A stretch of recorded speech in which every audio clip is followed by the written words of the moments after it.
बनवणार आहे. असं मी छोटासा गोळा लाटून घेतलाय. त्याच्यावर आपण असं तेल लावून घ्यायचं आणि मग आपण याच्यावर थोडंसं सुकं पीठ टाकायचं. त्याच्यामुळे आपली चपाती ना मस्त फुगते. आणि असं उंडा बनवून घ्यायचा. असा गोल उंडा आपण जसं पुरण भरतो ना तसं याच्यात पीठ भरून असं बनवून घ्यायचं. हा आपला उंडा बनलाय.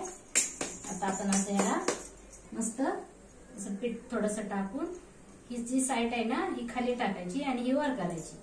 आणि आता आपण ही चपाती थोडं वर पीठ टाकून बनवून घ्यायचं. पीठ टाकल्यामुळे काय होतं, आपली चपाती गोल फिरती, चिपटत नाही, मस्त चपाती बनते. हे पहा, असं आपण चपाती बनवून घ्यायची.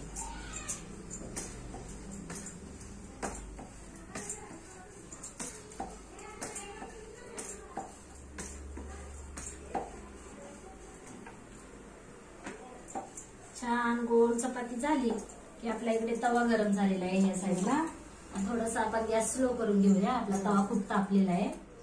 त्याच्यावर थोडंसं तेल टाकलं ना आपली चपाती चिटकत नाही. हे पहा, आता मी चपाती टाकली आहे. 5 मिनिटं. आता आपण आपली चपाती पलटी करून घेतली. आता आपण दुसऱ्या साईडला पण भाजून घेऊया. आपली चपाती ना आता बघा कशी टम फुगते. याच्यावर ना आपण थोडंसं तेल टाकून घ्यायचं. तेल टाकल्यामुळं चपाती छान फुगते, मग लुसलुशीत राहते.